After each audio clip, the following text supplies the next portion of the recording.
Good morning, afternoon, or late evening. Yeah. Whatever applies to you guys. This is another episode of 35mm Life, and as you can see, we're in a slightly different location this time. We are recording in my house. The studio that we use is being renovated right now, so... Renode? I I thought it was just so Occupado. Yeah. Well, Oh, I think so Renode. both, yeah. Both. So it's going to look a little different when we go back, or is it going to be It the should... same? No, I think the studio itself should be the same. Oh, but I but think the rest of his building is being... Yeah. Yeah, so... We've gone through the ringer today. Yeah, this is... We have the knowledge, but it's been so long since we've used these that I'm not really sure. And then also, we couldn't find stuff, cables, Right. connections, updates on, all this. Yeah, somebody's still using freaking Mac OS 1.3 over here. No, I wasn't even 1.3. It was 12. it was even worse. It's a bad spot. That's okay. We're good now. We're good now. And we have my fur family up here. This is Yeah. the dad. This is the mom, and the babies are right back Yeah. there. They're cute. We're getting They're comfortable today. Oh yeah, this This is is we're just hanging chillaxed, out. You're hanging yeah. out with the, we're You're hanging out with the boys. Hanging out with the boys, exactly. And if you're a girl, You're hanging out with the boys. The boys, yeah. We're of that age where guys means everybody. Which is offensive. Well, maybe, but I think we'll get canceled. anybody that knows me knows that I'm not an offensive person on purpose. Same. Right. I try not to be. Unless you talk shit about Vero. then He liked my we have a post the problem. other day, No, did he? and I liked it. Oh man. I was like, oh, thanks. That's so funny. does he though. listen to this? I don't know. I hope he does. I mean, it is what it I is. hope so too. Yeah. We got an audience member. Uh-huh. I mean, maybe he'll learn from his mistakes and say, Maybe. "I'm sorry." I mean, he seems like a nice guy. I want to assume that he just made just a joke that was poorly timed. yeah, probably. And also We'll give him the person. benefit of the doubt, okay? Yeah, that works for me. Since we're nice people in Oh, 'cause general. Well, and he shares your name. Way to give it up, huh? Huh? What'd you say? I said it during the podcast too. You did? Yeah, I was like, I'm pretty sure his name was Mike, and I was like, but I'm pretty Oh, sure it's- that yeah. I was like, yeah, but I yeah, know yeah. it's neither of you. But I was like, the dude's name is Mike. Yeah. That's true. Okay, Give it up for Sorry, that was Michaels. really loud. I realized I was doing it on the mic. So I'm He's not showing used you to guys a life hack. I'm really not. So I'm showing you guys a life hack that I came up with. If you guys Vero. like Fanta, you don't like soda, but do you like Fanta? Yeah. Okay. There's a better orange soda, but I digress. Sure. But as much as I love soda, but soda's bad for me, obviously. It's bad for So- everybody. Right. So black liquid death carbonation, and you take the orange tangerine Mio Yeah.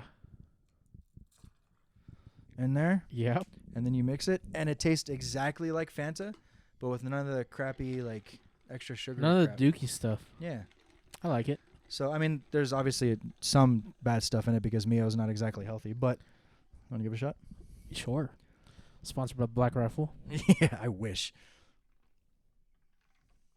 Dude, it smelled like Fanta when I put it in my nose, Right? too. It tastes good. Wait, that's actually Crazy, right? that's actually really good. Yeah. Huge thing. All right, so Dude, yep. black liquid death, orange Dude. and tangerine Mio. Yes. And it's good because this helped me because I know that I was addicted to sodas, obviously. But this helped with Yeah. that because now I have this, but it's healthier because it's technically water. It's great. Dude, that's good.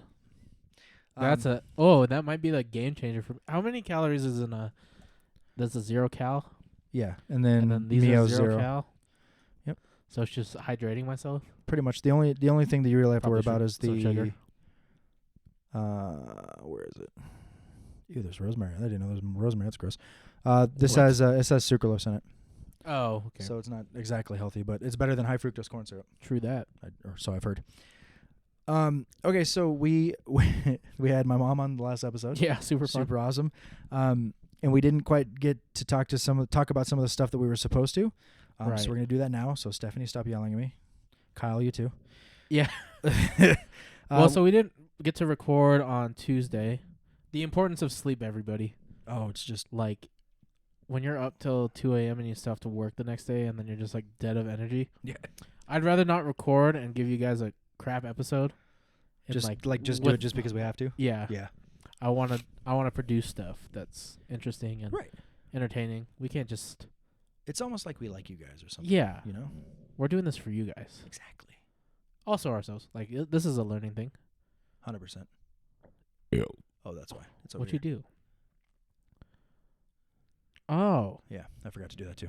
So That's how you do that. So the first thing that I wanted to do was talk about. So Kyle asked, and Kyle, you guys saw him on the podcast before. He already knows about this, but he said that it'd be good for me to explain the clarification. The clarification, exactly. So Sony announced they were doing a global shutter. Yeah. Right. With the A9. Right. It's already there. It's already there. It exists. So we can hold it. I want to. I want to hold it. But I'll buy it. So no, it's like I forgot how much. I'll buy it just because. 4,000 something. The A7R5, huh? Oh, is it? No, the A7R5 I bought just because I wanted to have it. I've used That's it what you meant. 3 times. Just buying it because you want it. Right, bragging rights. Plus, I got it like. So, so Sony decided to do global shutters. Now, you guys know if you have DSLRs or mirrorless, you guys know shutter blinds work and all that kind of stuff. Cool thing about the global shutter is that usually when the blinds move, the sensor itself will read the pictures line by line all the way down or up. Right. Except with global shutter, the cool thing is that it reads everything at the exact same time, which means that even though Sony already was leading essentially in the low light category, now they are taking an extra step into that as well. Right. And it's only a matter of time before Canon and Nikon, which I have to check because Sony used to make their sensors anyway. So, I mean, everything's a Sony camera. There was definitely a time when Nikon sensors were Sony. Yeah. So, yeah, I actually have to check that, but that's what global shutter is. So if you guys see global shutter, and also like you said, it's gonna be on the A9, right? Right. A9 is not gonna be a cheap camera. If you buy an A9, it's because you know what you're getting yourself into. It's A9, the A1, like they're the flagships of Sony. And it's not that they. I mean, they're which is kind a of the best. surprise because the A7s are so much more affordable than right. But when we talk flagships, we're talking right. You well, I mean, know like what you're doing, career, like the Canon 1DX. Yeah. Right. Even the 5D Mark IV technically. And then the Nikon 850. Yep. And the Z9 now. Z9 is their flag. And I'll be honest, dude. Z9 is like of all the Nikon stuff that's out there, the Z9 is the one that blew me away the most. Yeah. Yeah, I really like it. Okay, so that's global shutter. If you guys there's a lot to it, and I was reading up on it a couple weeks ago. There's a lot to it. So if you guys want to know more, very technical. And for your guys' sanity, I'm not going to go into like all the details, like the millions of all that stuff. What is the word? What? Hullabaloo. Oh man, hullabaloo. No. Oh God, Mom's going to yell at me. That's going to be that text message in the morning. Hullabaloo. Hullabaloo. This is bad. What is it? Just correct us, please. Hullabaloo? I don't know. Mom's gonna. Yep. Yep. Mom's definitely gonna say something about that. Oh gosh. Let's see. We still have some stuff from Stephanie as well. Oh yeah. Favorite type of camera bags and camera holder things like lanyards, wrist strap things, and hip waist holster thing. She likes the word thing. Camera bags wandered all day. Or Gitzo. Big fan of Gitzo. Yeah. Wandered. That's the only one I used. If I want a sling, I have the Canon sling that you gave me, that they gave you. Mm-hmm. Yeah. So my mom has that one too. I was like, "What bag do you have?" She's like, "That one." I was like, "Oh, that's right." That's a good bag. Oh, I like great. it. It's very travel. And you've seen the because I have Aaron gave me the 9-liter the other day as like a Christmas present. Yeah. Those are nice little slings. Yeah, they're great. Good travel. And I can fit my drone in that. Yeah, which is nice. And my favorite thing about the wandered bags is that they don't look like camera bags. Right. So when you're on about standard. Yeah. Right. So you're not going to be targeted by somebody, because if you guys didn't know, when you guys travel, something you guys have to take into account is, when you guys buy a camera, you got the strap, right? And if the strap says, Canon 5D Mark IV, everybody's in. Professional thieves know. They're like, oh, that's a $3,000 camera. That's a target. If you're wearing something that says, Canon Rebel T3, they're like, okay. Right. Like, not that it's a bad camera, but that's not worth the jail time. Right. So they'll probably leave that alone. So what I used to do is, because I didn't really like the custom straps that I saw. Like, a lot of them were like really like, I don't know, to me they were just ugly. But because I started with the T3, right? Mm-hmm. So when I bought the strap. When I bought I got my 70, and then I got a 60, and then I got the 5D Mark IV, and all of them had that Rebel strap on it, which is smart. Which nobody robbed me. So there's that. But yeah, wandered bags for sure. Yeah, they're just affordable too. Yeah, I they think. just look like a really nice backpack. They have really good storage. They have the Lots of extension colors on now, the too. top. Yep. So like I took it camping a lot. I stored clothes and I traveled with that thing. Like if I didn't want another suitcase to carry on, Mm-hmm. I could stuff the wanted bag Oh, yeah. all the way to the Oh, yeah. top. Yeah, it's the duffel bag that I have. I forgot the That's why I liter like size. that too. 24. Which one? The The big one. What's the biggest liter size? Forgot. well, so I have a white one in there that's for camping and stuff, and that's a 45 liter. 45. And then I had the duffel bag I have is also Yeah, they're super nice. 45. Huge. The quality and it Great like quality. pretty weatherproof. I The think standard zippers wise are they're double. just- yeah. Yeah. You can Which put is the huge. cover on the top. It comes with the Mhm. cover. They have the cover on the storage on the bottom. And you just Dude, there's Whatever, yeah. so much with that bag. and there. I miss mean, it. like I miss that bag so much. So the green. Oh, that's one of the ones that got nicked, right? Yeah. Yeah. So the green Gitzo that I used to have, Uh-huh. right? The one that Callie. kidnapped forever. We forgive you. Well, I gave her that as a Christmas present. Oh. And- The and one with she- the air tag? Yeah, So you because can follow her still? so the, Or no, did the she take funny it thing out? is the funny thing is like so she brought the air tag back to me before she brought the Uh-huh. bag, right? Oh, yeah, 'cause she was in town recently. Right. Yeah. So, and then she shook it on the bag, and then I finally heard the sound. I was like, oh shit! So, she was over here the other night, and because I was like, oh, I have a Christmas present for you, because she was gone, so she came back. So I was like, Right. oh, so I had her come over to give her the present, and I gave her the bag. I was like, hope you like this, and I gave her my 6-liter wandered sling too, because I yeah. had the 9 now, and she's like, oh my god, that's so awesome, thank you. I was like, no problem. I still got the air tag in there, just in case you're wondering. And she was like, fuck you. So you'd be like, when she like puts out the poll on Instagram, where am Yeah. I traveling to next? Dude, it was You just wait a couple hours and then you're like, I know exactly, where you are. Did I tell you what happened when I found out that the bag was here, but she didn't know where the air tag was?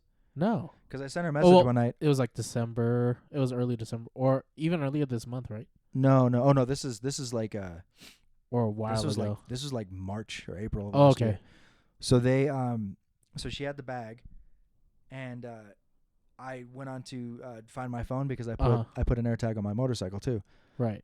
So I just want to make sure it's working. Well, I forgot that the air tag was in the camera bag, and I looked Oh at it. yeah, I think I remember The this, exact Yeah. and I sent her a text. I was like, "Hey, are you at blah blah blah address?" And she's like, How'd you know? God.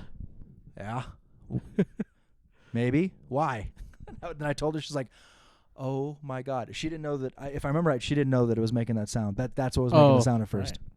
I didn't know it made a sound at all. So now I do. Now you It's do. good. Yeah. Well, now it's in my other camera. Now it's in my daily carry and one on my motorcycle. It's nice. Air tags are nice. I'm I have one getting- on my I dog. might get one for her because she likes to run away. My dog's Turd. Zippies too. You- Buddy, I just and he's back. He's back with me. You're such a good dog. Yeah.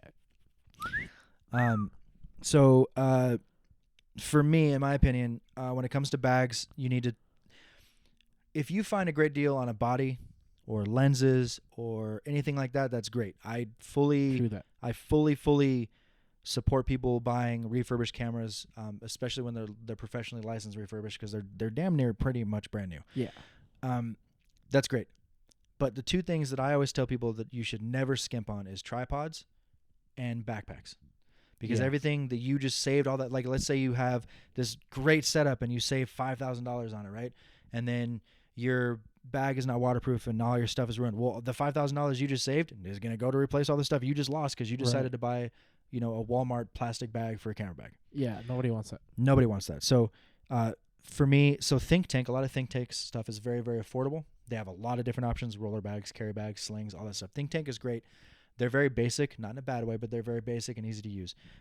I started with the Think Tank Streetwalker Pro. That was my very first one. Yeah. My first is the ProMasters, the ProMaster bags. The small one. the double straps, right?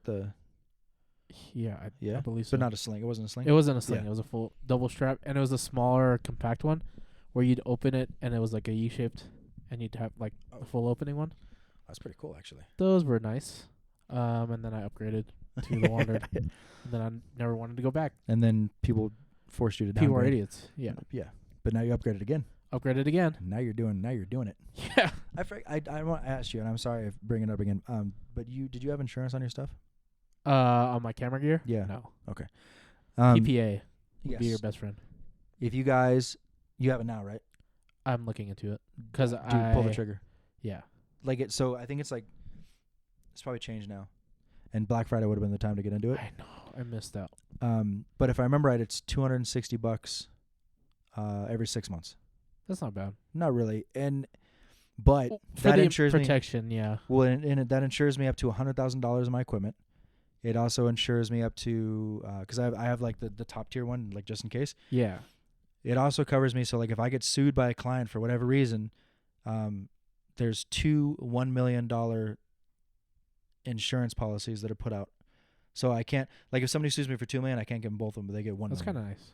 So and it's there, and you pay for it, obviously. But it's, for me, it's just great because you put your information in there, your stuff gets lost, you're like, hey, this is gone or whatever. Then they'll monitor for the serial number if anybody tries to register it, and then you get new stuff. I wonder if, because I have the serial numbers for all the stuff that I got stolen, if I put that in now, I probably wouldn't get anything for it, huh? Probably not. I mean, like you kind of like when I was in Hawaii, there was a hurricane coming. Yeah. And this was the first hurricane since I've been living there that looks like it was actually going to hit us. Right. So I packed up my stuff and I was getting ready to leave, and I was like, man, I've living in Hawaii, I've never bought hurricane insurance. Mm-hmm. I just never thought about it, which is dumb of me. So I called my insurance company, and it wouldn't even let me talk to an automated person or to an actual person.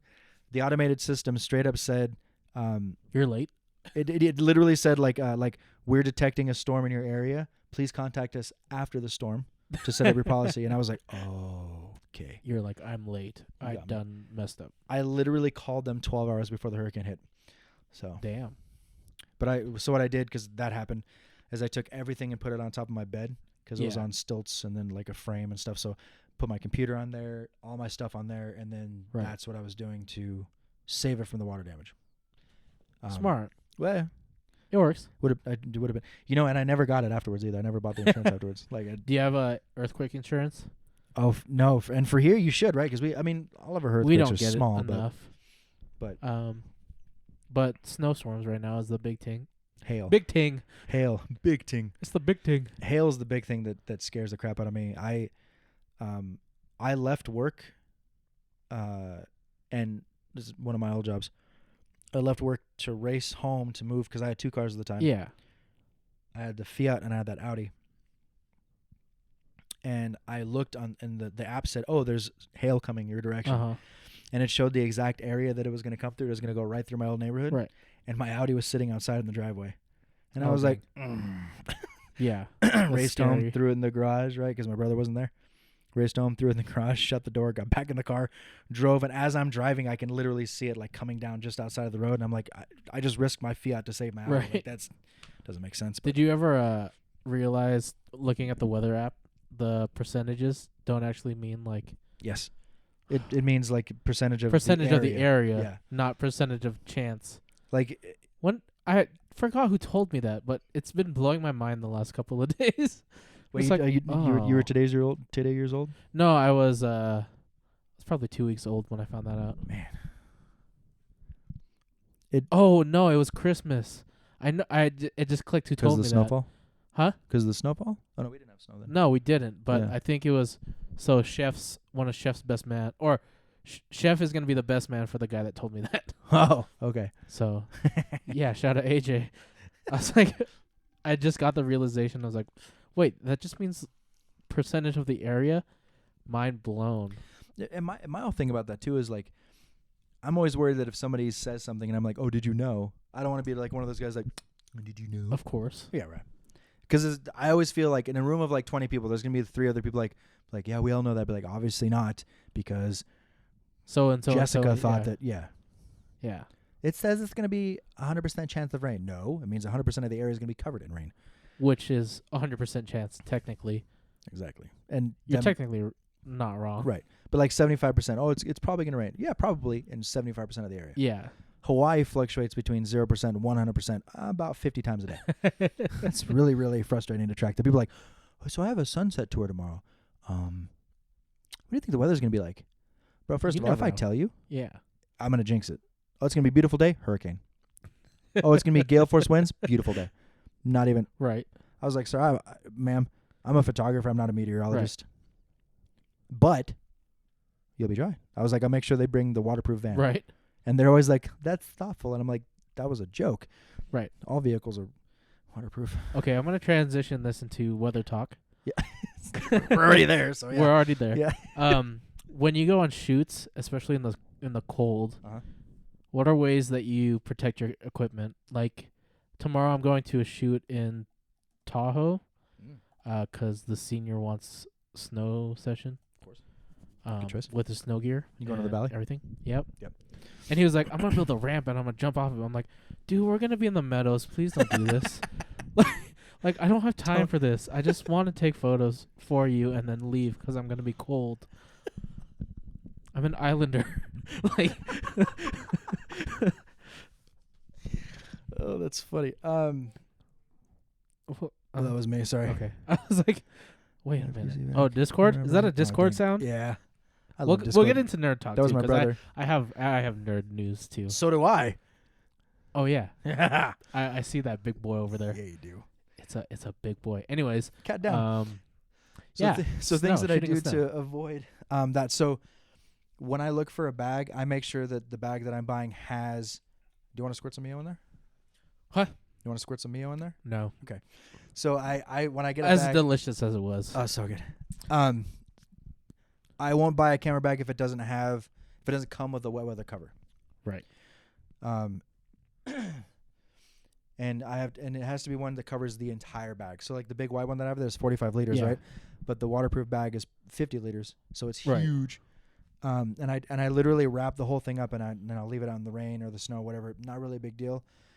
But if I don't have a weather case, I will leave my stuff in the car, like in the back where I can open up the trunk, and I'll switch out stuff there in the safety of the car and then go back out.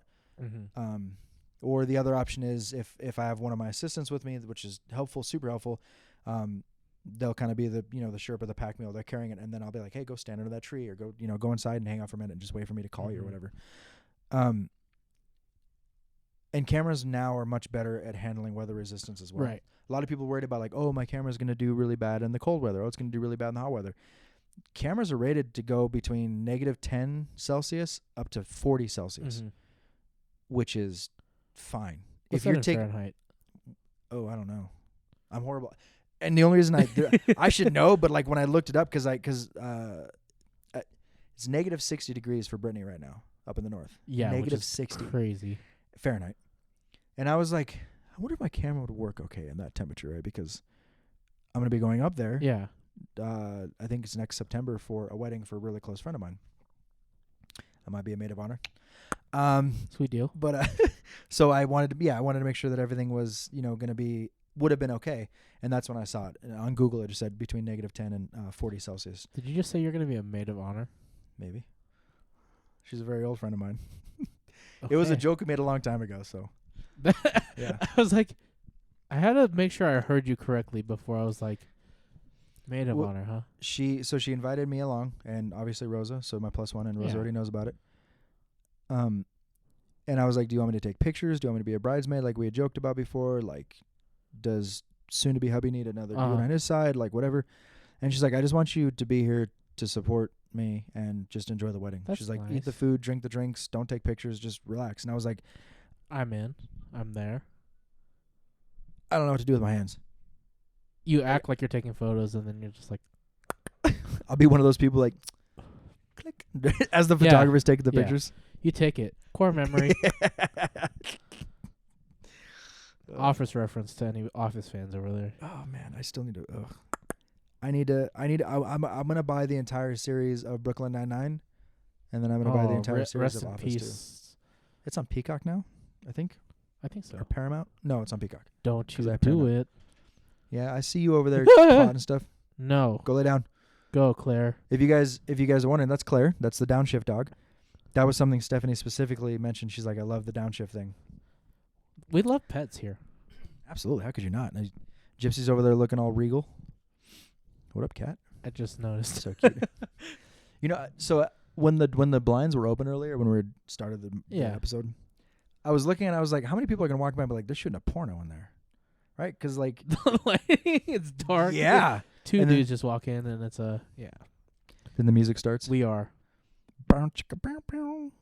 We are weird. talking about camera porn.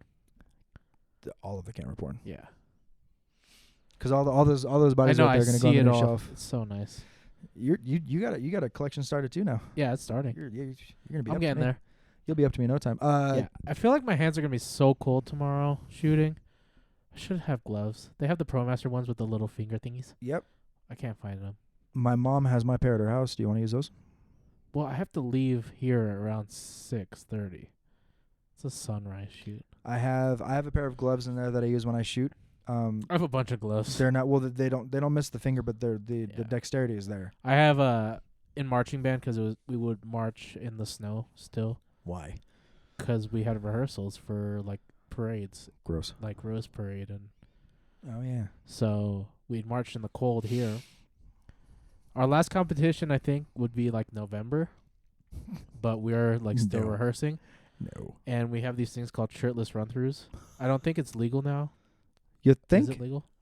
I don't know. We did it for shirtless. males and females? They had a sports bra. I I- don't know. I I'm don't so know the confused. legality of it I'm anymore. so confused. But we did it in the snow, and then we'd finish, and you'd see the steam coming off of our heads because it was so freaking cold. But we had gloves that were really great for like grip and holding our instruments without freezing our hands. So I think that'd be perfect for shooting in the snow. Do you remember what kind of gloves they were?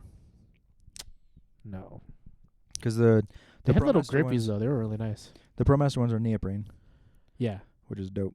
yeah. I think I have those too somewhere. In my Not great house. for wind. I thought mine were gone forever. That's why I bought the new ones for work. Mm-hmm. Mom's like, hey, what do you want to do? What do you want to do with these gloves? What gloves? The ProMaster ones. The ones that I gave you? No. There's an extra set. This is yours. I would like them back, please. But meanwhile, me going all the way to Cabela's and dropping like $150 on unders for my legs, 3 pairs, Yeah, gloves, and a new beanie. I think it's nice just to stay warm. Equipment wise, I think they perform well now.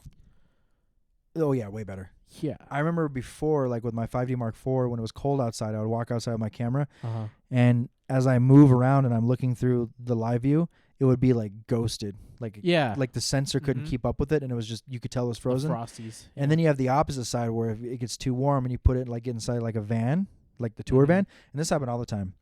The guests' elements inside the cameras, the lens and the body would fog up, Yeah. and they're like, "What?" And more often than not, people would be very confused at what's happening, and they would ask me because the camera would still function okay, it would still Right. take pictures, but it just looked like there was like a mist everywhere, like a fog. Yeah. And I was like, oh, it's because of this or whatever. Like, how do you fix it? And I was like, well, there is a way to fix it, but you're not gonna like it, because you have Yeah. to let it dry. Right. Um. You want to tap your finger on the computer real quick? Oh yeah, I guess I could do that. This looks like the scene from this jump scare things that people used to do like all the time where the car would come down the hill. Yeah, and then like That's what that the looked witch like. face looking. Yeah, Yeah, oh yeah, terrifying. I got scared by that all the time. I fell for that once. It was the maze one for me. The maze one sucked too. Trying to fall. Yeah, the maze. Yeah, I no. cried, I think. Because I think I was like 7. I've seen so many people like post videos of like somebody getting scared by that and like breaking They put their they computer. put it on the TV and they Yeah, had their bro. kids like use their Broke it. finger. broke it. Messed up, dude. Messed up. Sorry, I just hit my teeth on the microphone. I see the peak line. Oh man. That Yeah, hurt. this is we're just kind of winging this, but we have been talking about this too. There's a chance that when the new season comes, we're not exactly sure what's gonna happen. We love the studio. Yeah. Joel's a great guy. Maggie's a great cat. I know. And it's such I really enjoy it. But I really want to be able to have like I want to find a way to set it up where we can have like cameras on the wall in the background, like Yeah. make it a little more like homey kind of like the studio is great, but like I really like we told you guys before, we really want you guys to think that you're like here with us, like Yeah. hanging out, chilling. So that's kind of what the I mean, feel that we're gonna we're go for. literally just relaxed right now. And Oh it's yeah, kind of nice. Look at, I'm Kicking our wearing, feet back. I'm wearing a white plain undershirt. I have my socks still on. Dude, I took my shoes off too. Because I was like, I'm in a house. I need I'm my glad you shoes did off. because I took mine off and I was like, oh, my feet stink. But you took yours off and I was like, cool, we'll just think it's each other's feet. It's Yeah. fine. That's why I got Nike Dry Fits, dude. These bad boys Those are are the best great. socks. Dry Fits are great. They're the only socks I'll ever wear because my feet sweat. I don't remember what these are called, but Fruit of the Loom. cool. And these are what I wear with like my bigger boots, like the cowboy boots and riding boots, stuff like that. And I love these things. Oh, I have the REI ones too. The REI. Dude, those are great. Those are nice. These ones. jeans are Ariats. I was just talking with one of the members from the motorcycle organization from another chapter in Florida, and we were just like, everybody was talking. We're just exchanging stories and stuff, and she's like, I could tell by the stitching on your pants that they have Ariat jeans, and I was like, yeah, I love these things. And she's like, I'm wearing a pair too. I was like, oh my god! So we started nerding about that. Matching on jeans. And I was like, but I'm a little sacrilegious because I wear Justin boots with Ariat, jeans. Mm-hmm. And she's like, and she put her foot out. She's like, Justin. So I was like, shut the fuck up. And then we were talking about Dixon shirts. Love those too. I was like, are we the same person? Like, are you me with boobs? You know what I mean? Like, but we bonded immediately on that. It was really funny. The things you can bond over, right? It's kind of nuts. I love it. It's my favorite way to meet people, like just randomly, like organically and stuff. Yeah, that's the only way to meet people at this age. And yeah, I mean, we talked about the dates on that one episode, and there was a lot of really weird stuff out there. Ooh, no, don't send money. Somebody sent you money? No, I went to go scroll through the list that Stephanie sent, and I hit the money button on accident, and it was like, send her money, and she's like, yeah, send it. No. $1. No. $1. We're not a charity case. No. We don't have money. So I'm selling my gaming computer. Yeah, for a good. It's a sweet deal, bro. $1,000 for the PC, and then $300 for 2 of the monitors. I'm keeping the 2K because I'm getting another one. Don't get rid of that. No, bad boy. I'm buying a second 2K. I'm gonna have 2 of them. Yeah, that's all you really need. Yeah, it's perfect. I just want one on the side and then one. Unless you're gonna have a straight chat one, because I know you're going back into streaming. So I was thinking about that. I enjoy having that vertical, the one on the right, that vertical one. I enjoy having that one for a lot of things, for editing pictures, for editing videos. But that's where Discord goes. Wait, can you make in Photoshop? Can you drag the editing panel to be like one big thing? I've never tried. Like, so you know how Lightroom has Photoshop, yes, but I don't think you can on Lightroom. Lightroom has that editing panel on the right side. If you could move that to the monitor on the side.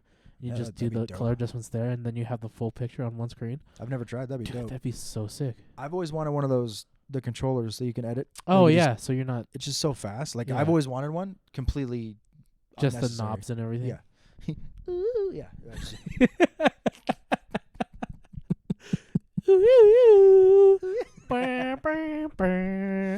Neighbors are like, what the fuck are they talking about? Making a porn, remember. So anyway, I had a kid hit me up this morning about it, and I say kid because he said he was. But he's like, hey. Clarify, yeah. He's like, hey, I'm trying to be a professional gamer, and I really need a new PC. Would you be interested in donating it to me? And I was like, I appreciate the effort. Like, you wouldn't know unless you ask, obviously. But I was like, I'm trying to upgrade my stuff, so I'm just trying to sell this, for a decent price so I can put it towards more stuff. And he's like, I understand, I appreciate it. I was like, oh, it was really nice of you. And then a couple hours later, another kid hit me up, and he's like, I'll give you a PS5 and a Nintendo for it. And I assume he meant Switch. And to be honest, I already have it. Well, yeah, no, exactly. I have those things. If I didn't, though, that'd be a fair trade. Because it adds up. Because I could sell those anyway. It adds up to the correct amount. Right. This PS pretty damn close. I'd keep the monitors though, but I shot that. I was like, I already have those, man. Sorry. So I shot that down too. So I've had a lot of people hit me up for it, low ballers and stuff like that. Eventually, somebody will. Because I'm gonna start marketing my car. So I'm gonna have a lot of those low ballers. You talked to Brian lately? Yeah, because he just bought the FRS, right? I know. Stupid. He's not gonna look for rear-wheel drive. He's not looking at an Integra though. To be fair, he's always wanted an Integra though. Yeah, but I talked to him. I don't think he's wanting to. Well, because they have the FRS and they have the Subaru now. Him and his girlfriend. Did he get the GT? Did he get rid of that? The Golf? No, I think it's a project car now. Good, because the R32 is sick. Yeah, it's great, and they're rare. Yeah, especially that one. When you say R32, they mostly think Skyline. Yeah. But no, this is a Golf R32. If you haven't seen one, they're pretty dope. Completely random and off the subject a little bit. I bought Gran Turismo 7. Nice. To play. Because I grew up playing Gran Turismo. I've always loved those games. Yeah. So I started playing it again, and like they have like 560 cars you can buy or whatever. And there was cars that I forgot about, like the Fair Lady series. Yeah. Like, oh, dude, those gorgeous sick. cars. Yeah. The MR2s. Yep, and the Toyota AH6s are on there. Yeah. The old ones. Yep, and I bought the Corvette. I bought the convertible Corvette Stingray, the C6. Yeah. And maxed that thing out because it's one of my favorite cars in the game. So Right. I blew like $1 million something credits on it. It's like I blew $1 million on it just to put it on a track with other cars that were like still tuned down to like dumb levels. By the way, that car does not like Daytona. Never. Oh, my ass just slips out like on KY all day. Like there's even in full speed at fifth gear, because the transmission only goes to fifth gear in that car. Even at full speed in fifth gear, the only gear you ever need. The SN slits. Right. Although I do miss 3 on the tree. Those are great. Get to like 45 miles an hour in first gear. Yeah. So good. There's a Japanese racing game because it was my cousin's birthday yesterday. You can get like free play cards for like the kids to play at the arcades for like 2 hours. Nice. So I got one. Nice. And I played if you guys know Maximum Tune, it's a Japanese arcade racing game. I nerded out on that. Is it like initial D? It's D like style? initial D. Yeah, that's dope. And you like have your own cars on there. So I have a maxed out RX-7. Of course. I have the new R35. I have an R32, maxed out Fairlady Z. Yeah. A Toyota Hiace. Oh, it's a freaking truck, dude. I have an A86. I can get an Aventador, but I don't want to. Yeah. I don't want a Lamborghini. That's a lot of money. You can get an A86. I love those things. But they keep changing the game, and I'm like, you have to put in a code. It's like a cheat code to get new cars, and you move the shifter to like 2 2 2 3 3 3 4 4 4, and you're like, oh, I feel like I'm cheating to get a new car, but I love it. It works though. Yeah, I spent so much money on that game. I would embarrassing. When I get my forever home with a garage with extra space, I would love to get an old A86 and rebuild it. Yeah. New engine, new transmission, everything. Yeah. And it will be manual.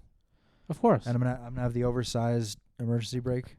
Those are nice. Just for fun. You could have the oversized shifter too. Suicide ball? Oh yeah, definitely. Yeah. And I was scrolling through Netflix, and the initial D movie apparently was recorded in Chinese, because Jason Cho is like a Chinese actor. Really?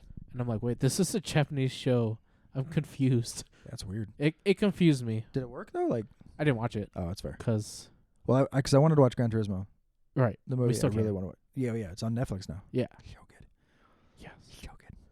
It's the guy from Stranger Things, right? Yeah. Eleven's dad. Uh-huh. Hopper. Yep. He's been in a lot of stuff too. I didn't really realize until there. I didn't really realize until I watched Stranger Things though. I just finished new show to watch. What is it called? The Brother's Son. I haven't seen that one. It's on Netflix. It's like an Asian mafia movie, but there's a lot Like of Yakuza? like, Like Yakuza? No. It's a Chinese mafia. Oh, because Yakuza is Japanese mafia, right? Yeah.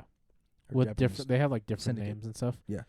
There's like a lot of comedic relief throughout, and then like, it's not a spoiler to the show, but during the ending scene, they like look out in the distance like it's a dramatic look, and then the mom is like getting onto the plane, and she looks at, what are you looking at?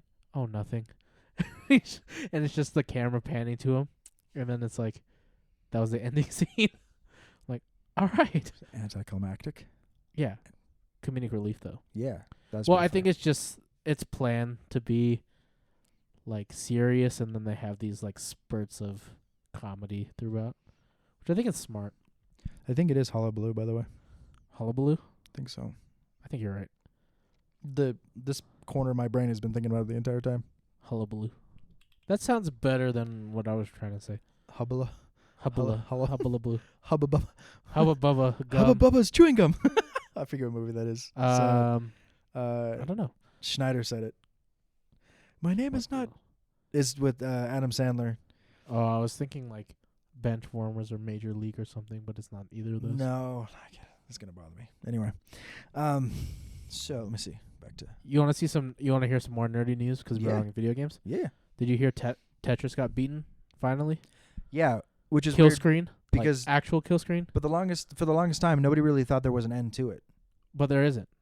There's not, right? But So- they killed the game. Well, there's a mathematic coding thing with Tetris where it can go farther, but there's certain points where you get like a certain block and it will kill screen because the data switches from like the memory on there to like the RAM, and it makes the game crash because it's not reading code from the old code. Oh.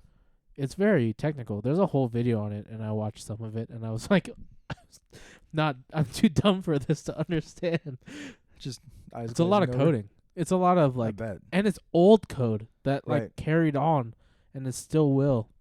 Classic. But there's like certain like blocks that'll make it crash, or certain areas where if you place a block this direction, it'll make it crash. Like there's certain things that'll make the game crash. So they considered but here's They the question, considered though. this a true kill screen. Did they Atari, right? Did they No, Nintendo? I don't want to misquote it. Now I can't remember who actually did the original Tetris, but anyway, did that company admit that you beat the game? Like that's what it was? Because it was a girl, if I remember right. No, it's a dude. It was a dude. Yeah. That was a girl. But but to beat it, because like you said, there's no end to it. So Yeah. but if the company that made Tetris is like, okay, yeah, that's it, you beat it, then that's dope. Tetris. Or Konami, not Konami. Konami was not around then. That's not it. Well, because I remember Tetris was on the Atari. The Tetris Company.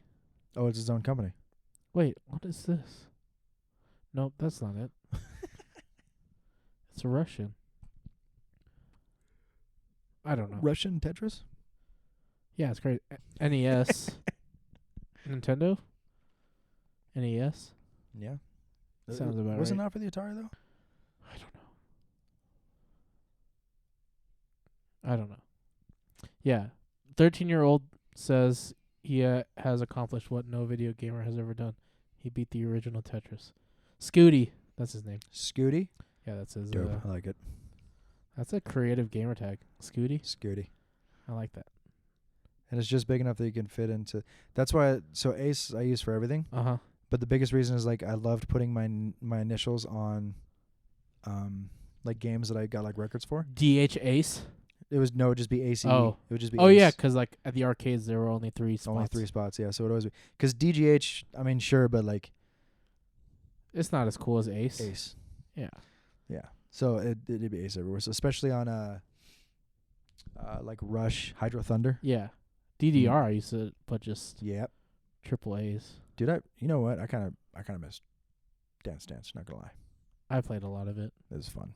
That's where I got my calves from. Yeah, I played a lot of it. I used to put the coins on the machines. Yep. They used to have the slots. Like the coin slots is like 1 through 8. Mm-hmm. You put the little coins there. Yep. And then when you're next, you hop on there. Good And old times. I remember the very first time that I saw one of the ones that had the handles on the back, like the bars. Yeah. Never seen that before. Yeah. And then I saw it. I was like, "That's so." And I've seen people like they'll hold on to it and they'll just like kicking their legs around. I was like, I don't understand. how I to do hold on that. to the bar. I'd have to. I'd fall, hurt myself. Never I know. get I can't unbalance myself anymore. up. We don't bounce anymore at this age. Yeah. There's a let's see. At Circus way back in the day, they used to have the initial D3 machine with the left shifter. Mm.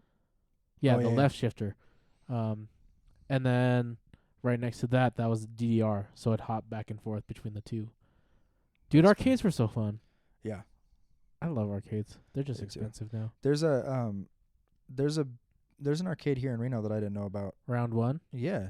the one at the mall. Yeah. I had no I idea just did a photo shoot it there. existed there. Dude, round one's You dope. wanna relay it back to photos? I'll show you a photo Yeah. that I shot over there. Do you have the punching machine? They do. I love that thing. It's right next to the skee ball. I don't know why it's next to a skee ball, but it's next to a skee ball.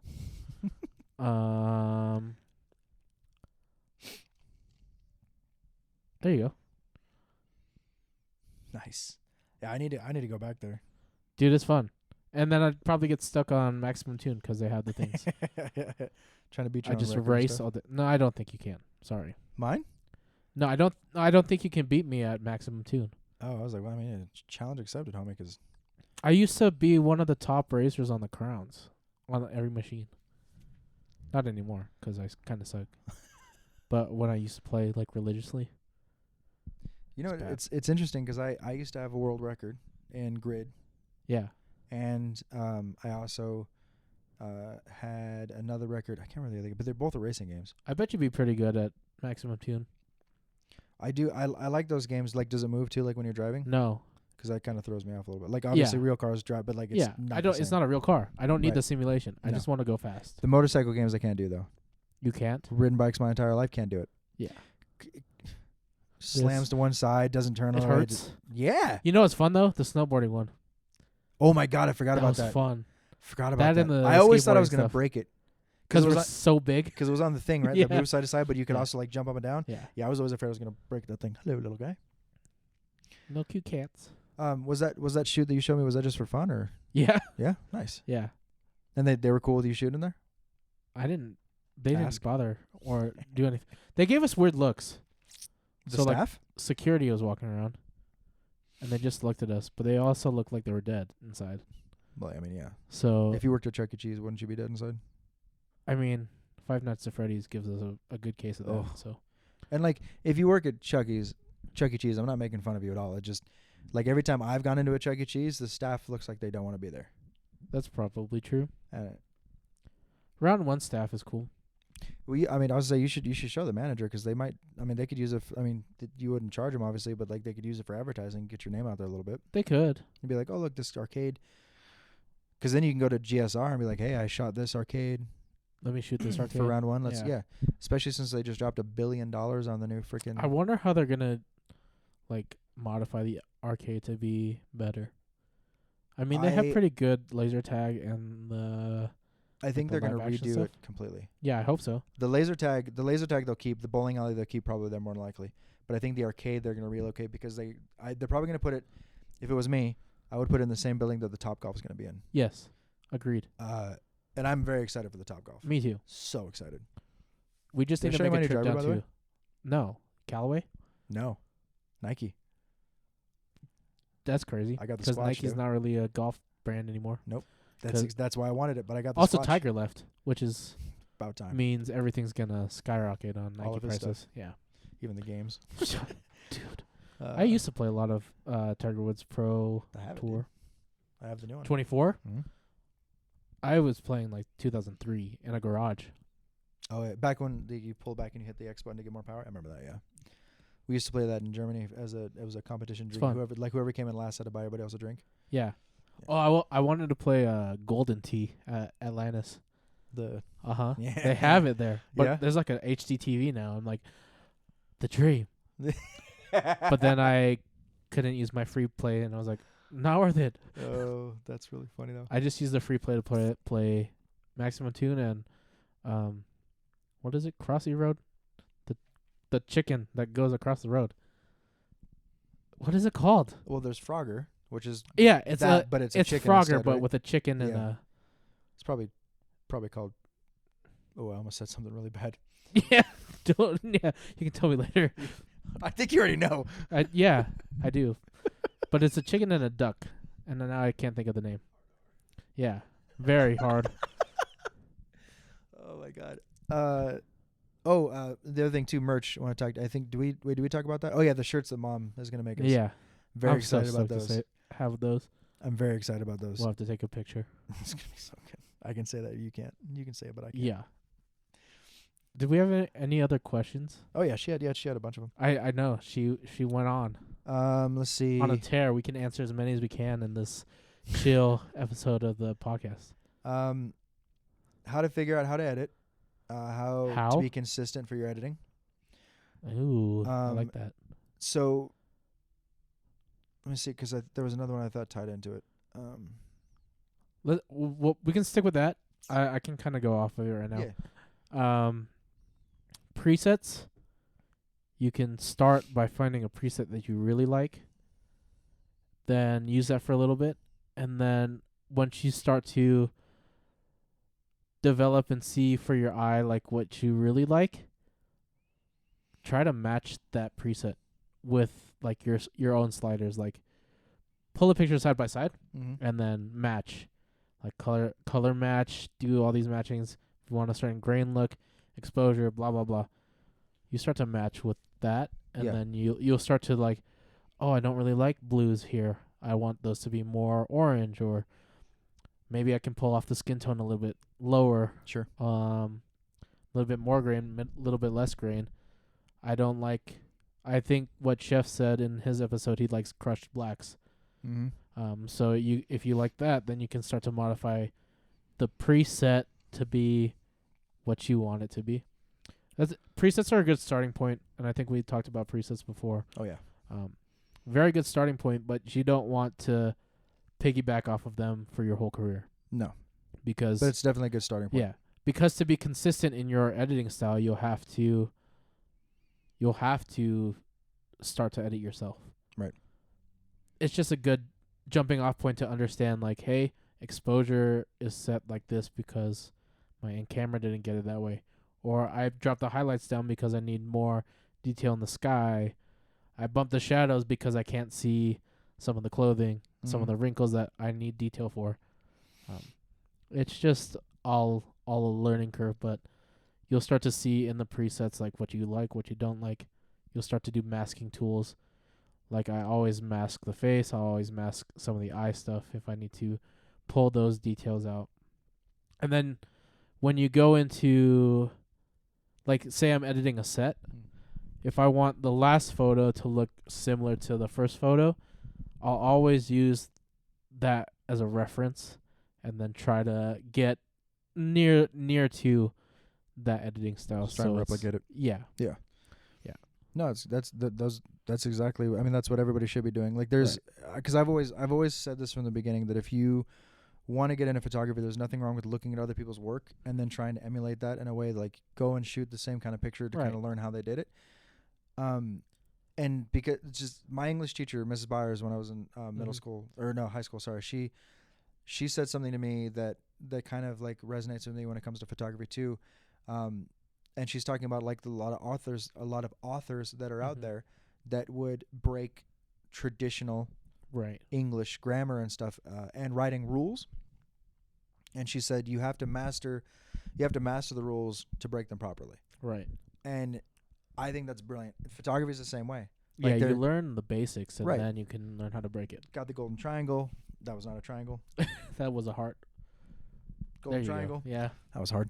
Especially when you're holding a microphone. Yeah. It was, but yeah, you got the golden triangle, rule of thirds, all that kind of stuff. And then, but at the same time, like, if there's you don't things know how to that do you that can stuff, break. you can't change it. Yeah. So like, when you're learning photography, you'll find out if you like the Fibonacci sequence and you like to use those rules of thirds. Oh yeah. You'll learn if you like centering frames, and there's like a cross method, there's a triangle method, there's so many methods that you'll start to experiment with, but learning all those things will come as you start to shoot more Eventually. Yeah, if you're just shooting, you're starting to shoot, you can find free presets everywhere. Yeah. Use those. Oh yeah. I mean, for a little bit. Out too. They're not free, but Peter McKinnon has them out. Yeah. So does Fronos. Blech. Jared Poland. Blech. Gross. If you even go through some of the Adobe presets, they're not the greatest, but it's a starting point. Yeah. There's also in the settings on your Lightroom, your color profiles, those play a huge role too. I don't know which one you use. I use the Adobe Standard. I think I use Adobe Standard when I edit.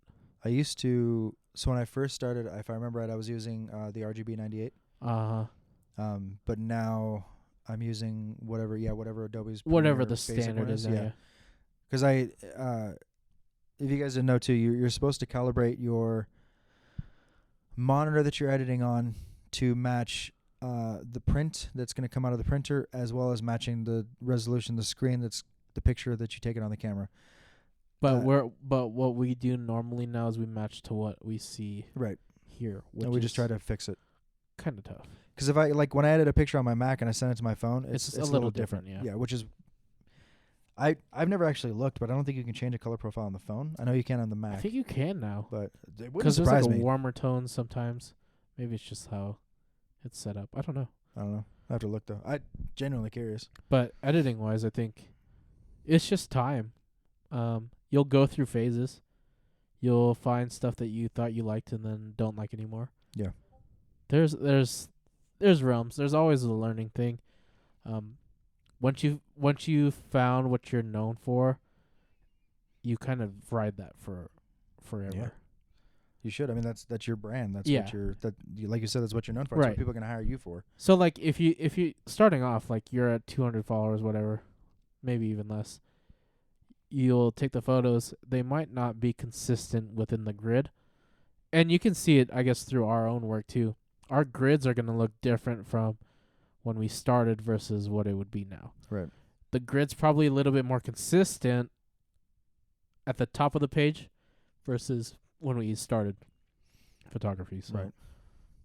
It's. I mean, it's all 'cause learning. I remember when like the whole color theme was a big thing on the grids on Instagram, and it looked really cool. But I never.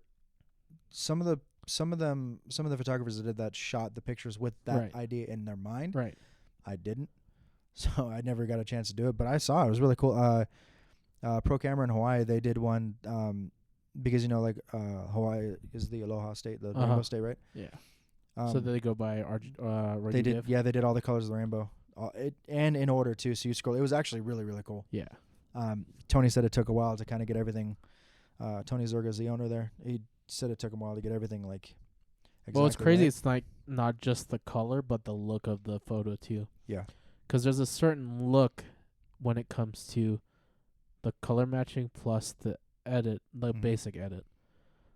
So even matching that's kind of tough. And the two biggest things that I run into when I'm editing, if I don't take care of it originally, right, is the color shift a little bit. But also, like if I'm editing on my Mac and the screen brightness is down to 50% because I'm in like a dark room, right? I'll edit a picture and I'll make the picture a little bit brighter than I normally would to see the details because I'll forget for a moment that the monitor is at 50%. And then I'll turn the monitor up and I'm like, oh, highlights everywhere. You know, So just things to keep in mind. When George set up my Mac to have the profile for the new Sony that I got, it dumbed the monitor brightness down to like 85%. Yeah. That was the new profile, 85% the whole time. But the ADHD in my brain was like, 100% is better. Like just because I can see better because I'm blind. But yeah, color processing and like the color monkey. Yeah. Calibration. That's all a huge part of photography, and that's something that everybody should learn how to do. If you guys want, we can go over how to do that. I don't have a color monkey. I think George does. It's not a color monkey; he has a different version of the same thing. And we can show you guys the way to do it. If you guys want, we could do because we do want to start doing like instructional videos. Yeah. And then I think too, like when it comes to getting it right in camera first, like I used to shoot in auto white balance forever. But then I go out into edit and all my colors were like way off in skin tones, and I always had to adjust like every photo to match, and it wouldn't always match correctly. Once you set the Kelvin, everything should match as long as you're in the same lighting scenario. Yeah, I agree. It should, but so it'll change, it'll shift here and there, but getting it right in camera is so nice compared to off camera. I agree.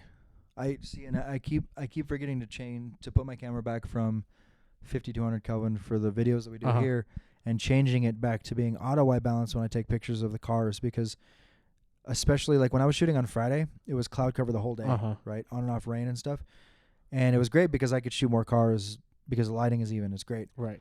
But because the color temperature was set to 5200 degrees Kelvin, as I was taking the pictures, the camera was correcting that. And then I put it on and it's all blue, right? So I would have to, which is weird because 5200 is technically warmer, but it was almost like the camera's compensating in the wrong direction. Right. And so when I go to edit the picture, I have to warm it up by like usually like 500 degrees. Yeah. But then I also have to tint adjust, usually about 5 to the right. Yeah. More into the magenta side. And that brings out more of like a pure white that the car is supposed to look like for like just the white balance part. But because I've been doing it for so long, now that's second nature. So when somebody asked me, one of my buddies asked me, he's like, "Oh yeah, so how do you take pictures of like cars in the rain, like editing and stuff like that?" And I was like, "Oh yeah, you just I don't know how I do it." And I had to sit down and think about it, you know? Yeah. Just like when you played saxophone, right? Mm-hmm. Trumpet. Trumpet. Sorry, mom plays saxophone. When you played trumpet, and there was a new person that came, were you first chair? Yeah. Section So leader. So was that? Section leader. Yeah. Yeah. So when a new guy or girl came in, you kind of had to help them, right? Teach them, right? Punish them. Yeah. Correct. Because I was first chair in the percussion section, and when a new drummer would come in, I would have to, teach him the stuff too. It is very hard to slow down something that you do so often. Right. Even something that, like I was talking to one of the guys at Nissan the other day, and I was switching the batteries in the camera. Never broke eye contact with him. Just have it. Yeah. Took it out, put it in, and he's like, "How?" I was like, "Dude, I've done this so many hundred thousands of times. Like it's." Yeah. And if you hand me a 5D Mark IV right now, I could still switch the battery out without even looking at it. Right. And then we just have grip claw where it's like constant. When I die, this is my hand. This is the Sony A7 IV size right here. This is exactly pretty good. I feel like one of the Lego guys. Yeah. Lego. Yeah, I had to slow myself down too because I went through training because we hired on a new lead at our job, which I love. Oh, nice. And I had to slow down because when I was training, they were like, "You're so fast. Clickety click, click, click, click." That's the thing. It's like you just clickety click, Clickety click, click. Everything you know, and it's there.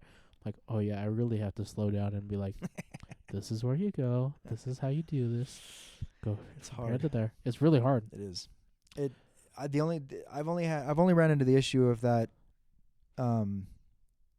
with three things: music, Yeah. photography, and certain games. Oh yeah. League of Legends. You can't. It's hard to dumb 160 different champions. Yeah. Over, right? Yeah. And now there's brand new items and stuff. There's literally millions of combinations you can do. Yep. So for me to teach somebody brand new, and I'm not so good at the game that I should be teaching people, but I know enough about the game that you can get on and play and just have fun, right? Yeah. Not competitively, just have fun. So even to slow down something like that and try to focus all of this information and only give them the stuff that they need. Yeah. That's hard too. That's hard. And the same thing with photography. Like that's why earlier when we were talking about the global shutter, that's why I told you guys essentially what it is and the perks of it. And as far as I can tell, there's no downsides either because your sensor, because when it runs each line like this, right, you might have a misread. Right, something happens. Yeah, and the temperature it gets warmer as it's moving like that. Whereas instead the global shutter taking it all at once, your shutter has a chance to stay cooler. And if you guys didn't know, your sensor being warm is one of the biggest contributors to color noise that you get when you're taking your pictures. I forget how many photos per second the A9 takes because the global shutter is so fast. It takes a lot. I believe so. If I'll look it up too because I barely graze the specs on it, and for a very specific reason. Because if I look at the specs, I'm going to buy it. But the thing for me with that. Is that I believe, like a lot of other cameras now, they shoot at one speed with a setting on, and then you change a setting to like crop, or like if you're doing like a APS-C style, like when it crops in, and then it shoots either faster or slower. Same thing with these. You have your single shot, you have your low speed continuous, you have your high speed continuous. Now you have your high speed continuous plus, which is faster. But you lose, if I remember right, it's faster, but you lose a little bit of a bit rate when it comes to that. Same with the video. It's shooting on 10 to 12 bit, right? Or 8 to 10 bit. 8 to 10 bit, yeah. But I do know that the A9 is extremely fast. And I want to know how fast it actually is, not just what they say it is.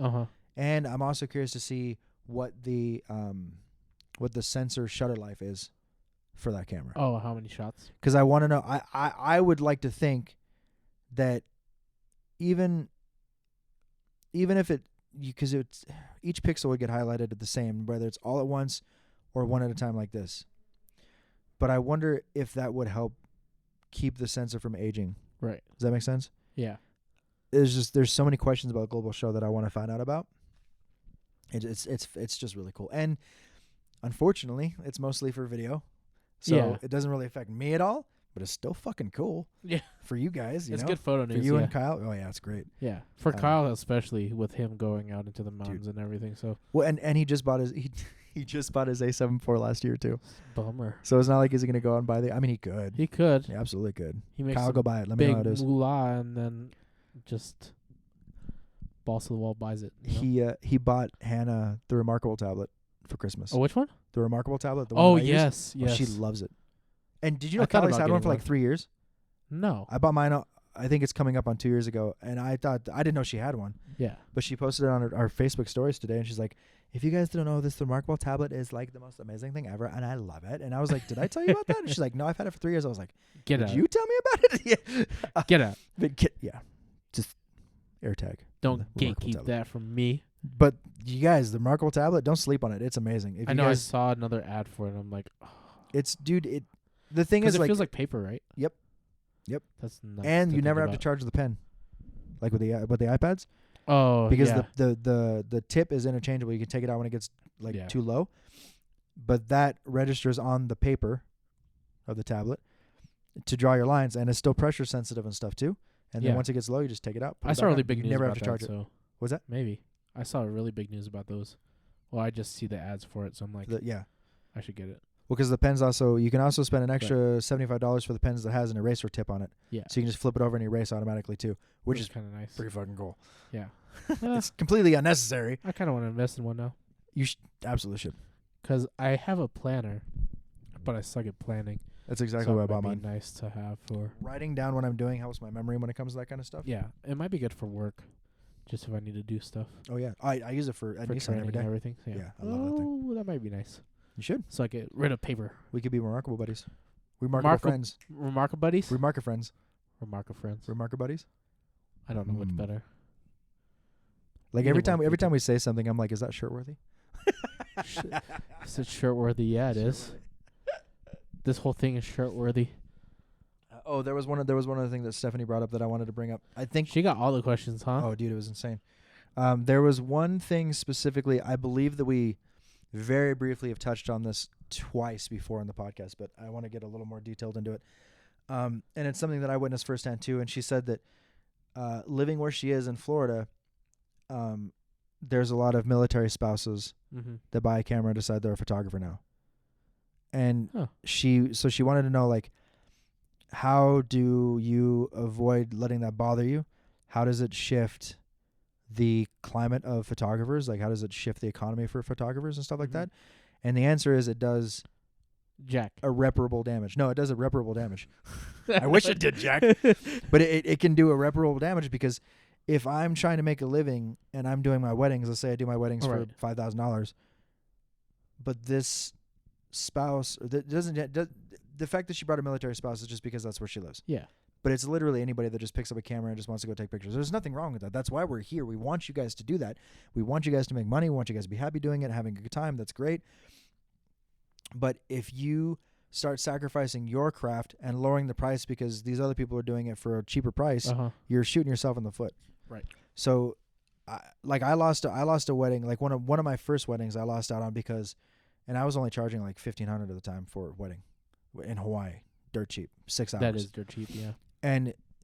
But I lost that one because like, my fiance's brother's best friend is a photographer, has a camera, and he's gonna take and he's like he'll do it for like $200, and I was like, well, cool, Right. you're gonna get $200 pictures, and maybe not, maybe the guy was like the next Peter McKinnon. I have no idea. I saw the pictures. They were decent.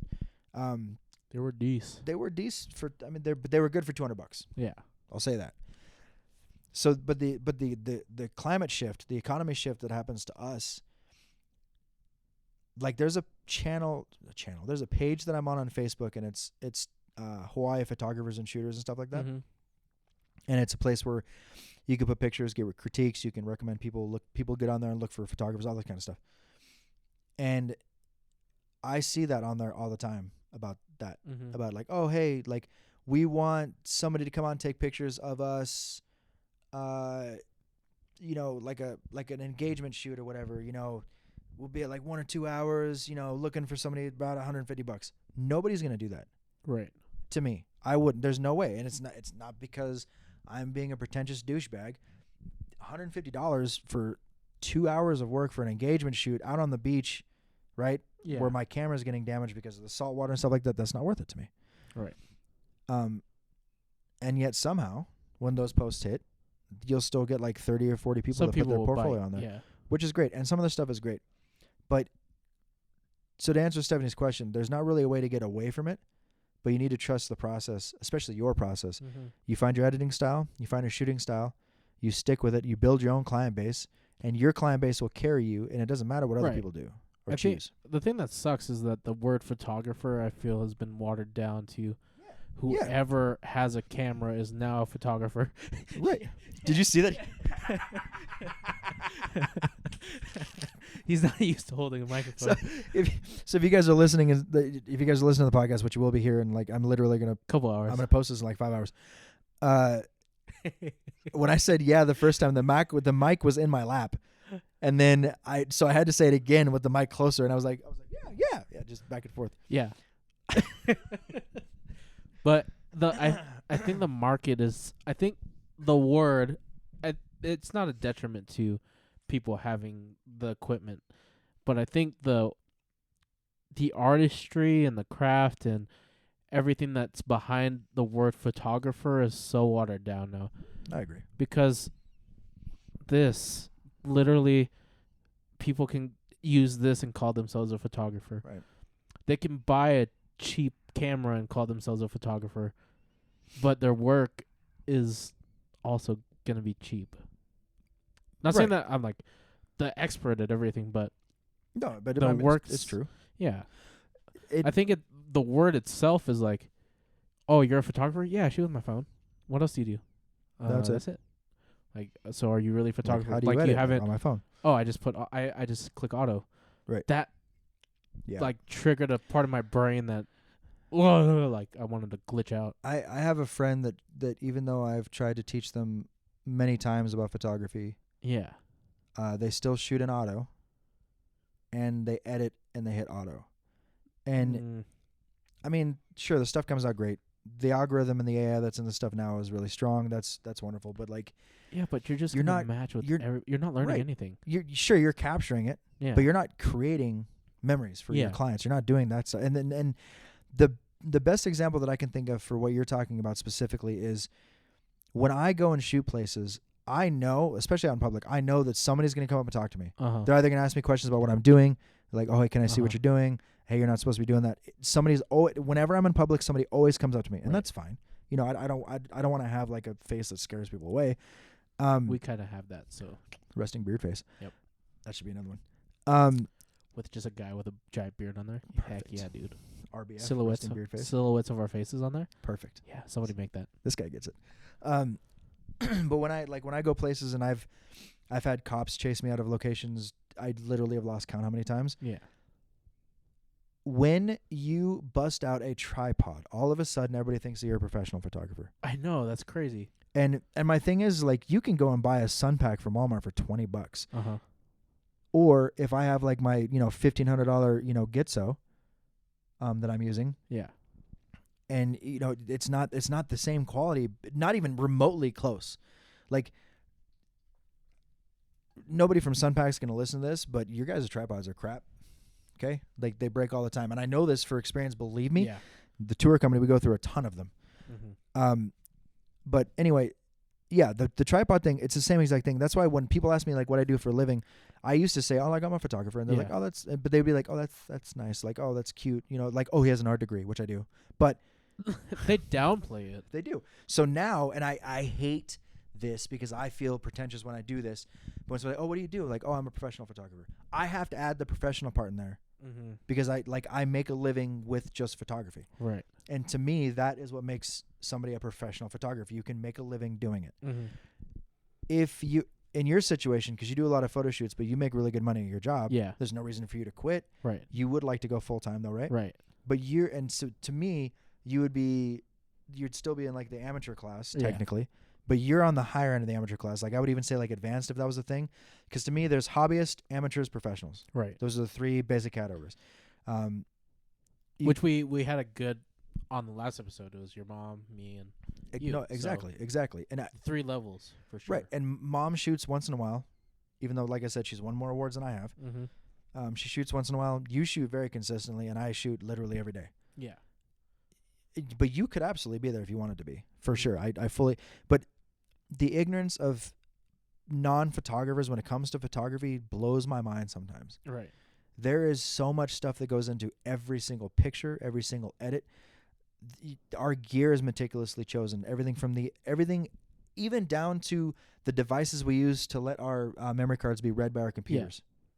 ProGrade, like for me, I love ProGrade. But like, thanks, George. But even these lights, the 4-foot Pavo tubes, same exact thing. Everything is so specifically chosen for what we want to do. It's very meticulous. Yeah. And that's why we charge what we charge, because it's our specialty. Right. So when somebody goes in and like, oh, I'll shoot your wedding for $100. Okay, but now everybody that's in that wedding knows that you do that, and they're probably going to hire you, and that's good for you, great for you. But it starts to create this, I don't say disease. I think it's like a bitterness in our mouth. That's kind of, for us, yeah. But you create like this mental hysteria of everybody thinking like, oh, so that's like the going rate now. Oh, it's the overall picture. Correct. Of how. So they think the standards exactly. Yeah. The average cost of a wedding photographer in Nevada is $3,500. Yeah, that's the base of that. That's just the basics of photography, right? My weddings are a little bit less than that, and they build up too. Mm-hmm. But it's the same. It's the same thing. Like if you want to go and get $200 pictures, then go. I hope they come out great. And also, please stop buying disposable cameras and putting them on the tables for your guests to take pictures of. I know it sounds like a really cute idea. I know it looks like you can save money on photographers, whatever. But 90% of the pictures are going to be improperly exposed. Somebody breaks a camera and the film gets exposed, oxidized. Now the film's gone. You get a picture of somebody's nutsack or something. Like there's just so many things. And think about this, guys.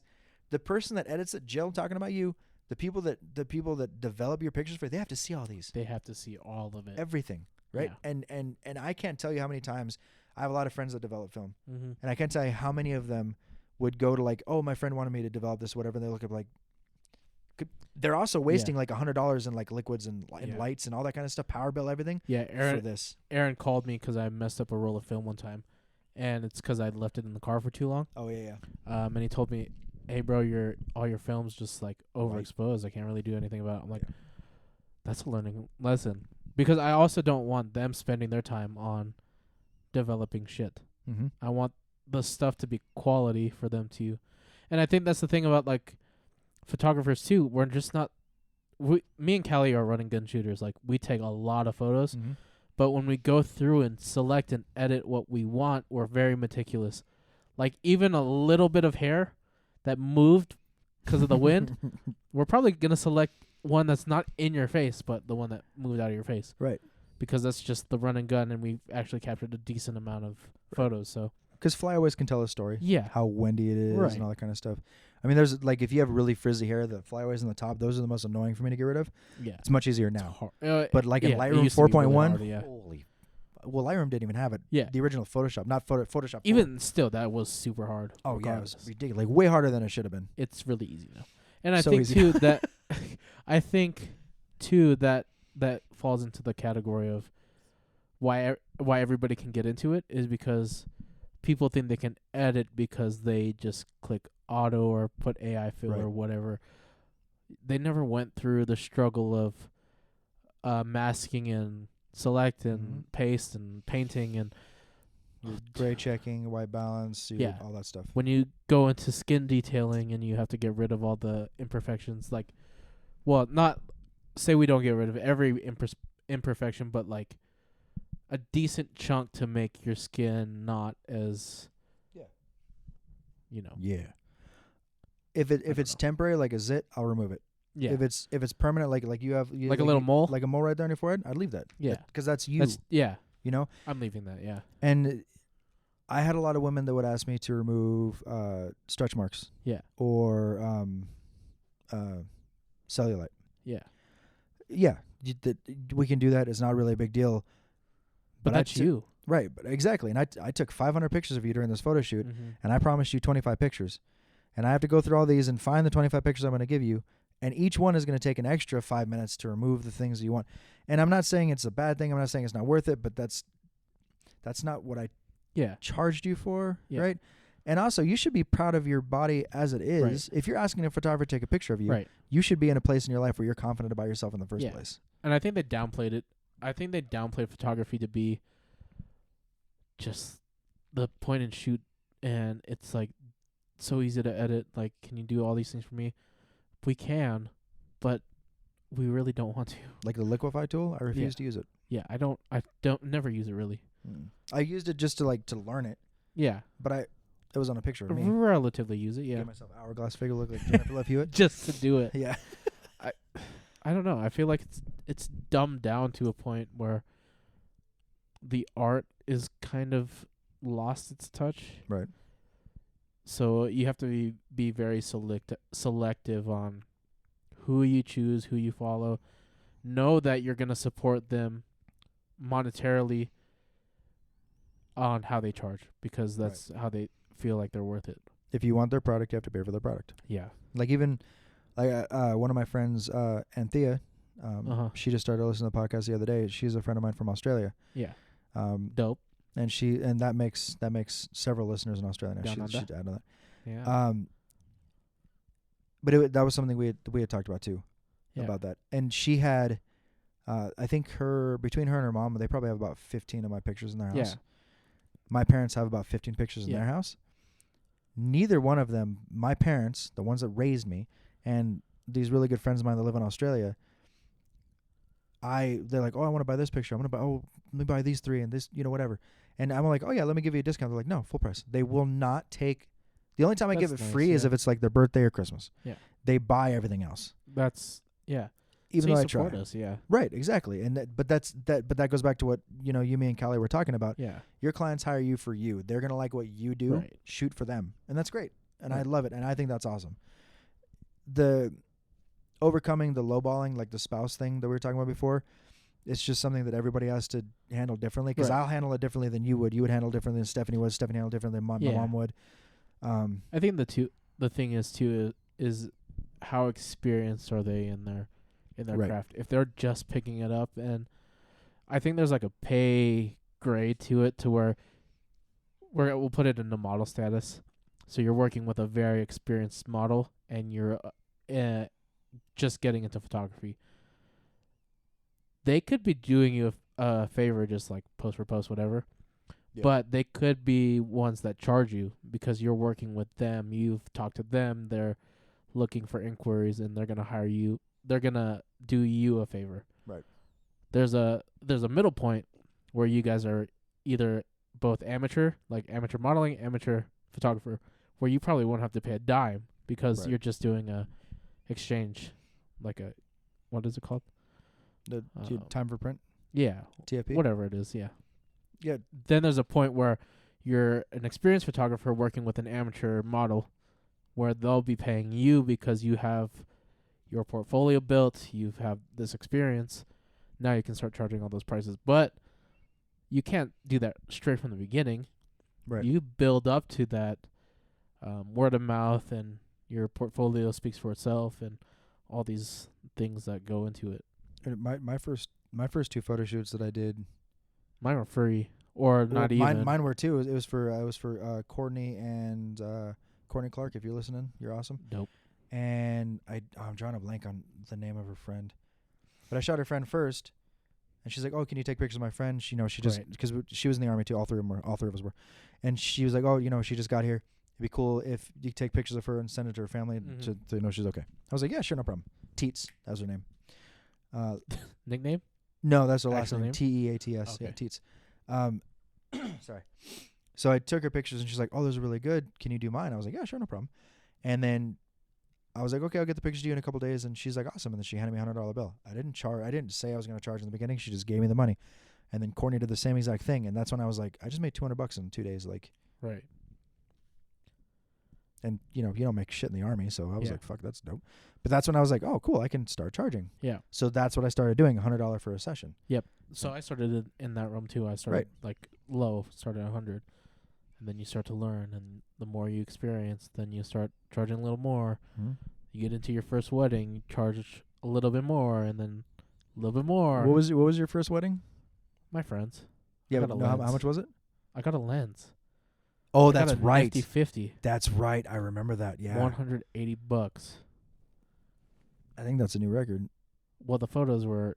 Oh no, wait. Kelly did it for 50, I right? looked at the. No, Kelly did it 500. for 5. 500. I looked at the photos like not too long ago, maybe like 2 years ago, because I Mhm. shot it like 5 years ago. They were bad. They were real bad. But that comes with me not knowing what I was doing. I've never shot a wedding before. They were long days. I didn't have the equipment that I do Right. now. I was shooting on an A6000 crop sensor with kit lenses. Like, hey, if I'm gonna upgrade my gear, fantastic. Right. Nifty 50 for a wedding. Dope. As hard as it was, I upgraded my gear and I got more passionate about photography. Then I started getting more shoots and I started getting more creative, and then to the point where I started charging stuff too. So I think I think I was thinking of trade of goods, like when you do a favor for somebody. Barter. It's like a The barter system. Yeah, it's like Yeah. a barter system. I've always been a fan of the barter system. Yeah, which I think is what's good when you start and you're starting to reach out. Mhm. Like I do reach out to Instagram influencers and models to go shoot with. Hey, if you're interested, like, could we collab together? Like, I always do it as a collaboration and Mhm. not like DM for inquiry. Right. So I want to do the collab, and if they do want to charge, then I can kind of negotiate and see where, like, this is my experience, this is where you're at. Let's see if we can meet in the middle. And So there's, there's do nothing things wrong like with that at all. There's yeah. nothing wrong with that. And I don't know if this is my position to say this or not, but I'm proud of you and the fact that and your knowledge that you've acquired just in the short thank time you. that I've known. We've been friends for almost 2 years now. I Yeah. think. And from the guy that was pissed off at the world because they stole from him to the guy that's sitting here now Yeah. playing with my black cat, like, they're things weird. I'm happy, dude. I love Appreciate it, seeing yeah. I love seeing people succeed. Yeah. But I really love people that I love and care about Yeah. succeed. You and Callie, all the stuff that you guys do every time you guys post something, I love it. Yeah. Bryce too, same thing. Chef, all of the guests we've had, whether they're models or not models. My mom, when she shows me pictures, my mom won. My mom. This is a brag, okay? I don't care what anybody says. Mom tried to humble She'll this listen down. to this tomorrow. She Yeah. will. Mom tried to humble this down, and I was like, no. She told me on the way home from Bakersfield, 6.5 hour drive, right? I did it in 5. Anyway. Yeah, of course you did. Mom called me on the phone and she's like, "Hey, do you remember that writing competition that I entered earlier in the like last year?" Because I was driving back on the first, so Yeah. technically it was last year. I was like, "Oh yeah, she mentioned it. It was a long time ago. I was like, "I remember you mentioning that." And she's like, "Well, I got the results back." I was like, "Oh, how'd you do?" And she's like, "I got first place." Oh, that's And awesome. in the car, I was like, "Let's go!" I was so happy for her, right? Let's go. And to put this into perspective, guys, like, it was her cursive, right? But she won best handwriting in the world for cursive. it's a huge title. Freehand cursive is very difficult. My mom has always had gorgeous handwriting though, and so does my grandma. Actually, Yeah. did my grandma.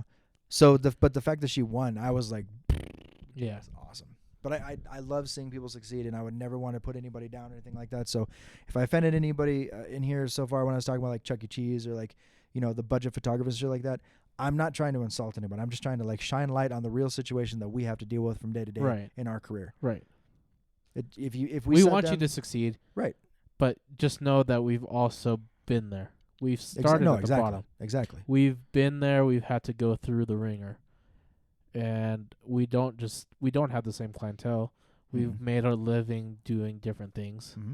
So Yeah, I mean it's kind of cool that everybody can start somewhere different and come to.